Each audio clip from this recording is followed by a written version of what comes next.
This week is the start of Ramadan, the most holy time in the Islamic calendar. Throughout the month, Muslims are required to fast from sunrise to sunset. So how do those in the armed forces cope while in training or on operations? Charlotte Cross has been talking to the only Muslim chaplain to the armed forces. Asim Hafiz is an imam and the British military's only Muslim chaplain. There are 600 Muslims in the armed forces and around 200 in the reserves. He offers them all pastoral and spiritual care, no matter where they're based. Sometimes they're just human issues that people want to talk over. At other times it could be theological issues about how do I pray while I'm in training, how do I pray while I'm on exercise in the field, am I able to how am I to practice my faith when I'm on operations. Today he's at Purbright Barracks visiting 2 Muslim recruits who are going through the last few days of their training. Soon they'll be posted to their units, and for them the imam is a source of support. It is very, very important because I just feel I have been given the same opportunity as every other person with a different religion in the army.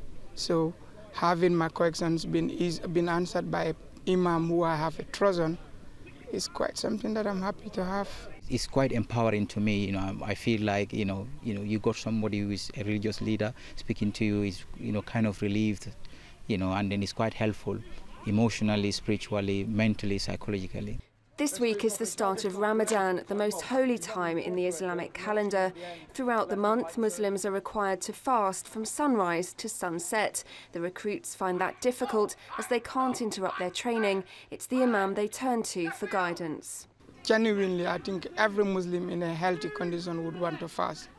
But as you said, compromise must come in. And because this is just the last week of our training, we wouldn't want to go home and bring back troop to join another troop for pass out while we have worked so hard together with the troop. We would love to pass out with that troop, and as a result, we just managed to ignore those 4 days and pass out. Then when we go home, we start fasting. For many Muslims, to be asked not to fast is a challenging decision to make.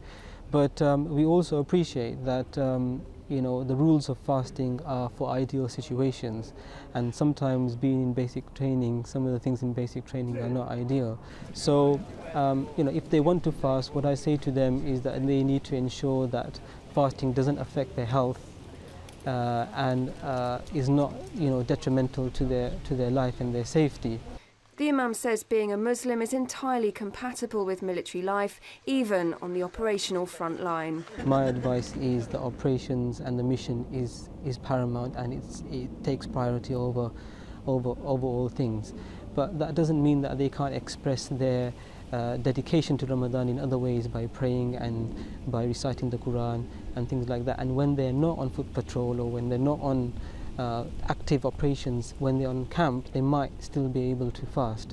He understands what life is like for Muslims serving in Afghanistan. He's visited them in their forward operating bases several times. He's also engaged with the Afghan mullahs, helping dispel Taliban propaganda, which paints British forces as Christian crusaders. For them to meet an imam from the UK, who's Muslim, who's able to practice his faith, who's trained in the UK, who's an imam for the British Armed Forces, is mind-boggling for a lot of people, and it really opens up their mind to what the UK represents, and it challenges so many stereotypes and prejudices and misconceptions that they have.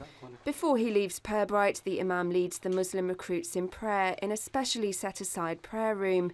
The MOD wants to attract more religious minorities into the armed forces, and the imam's work helps demonstrate it is possible to serve your country and your faith.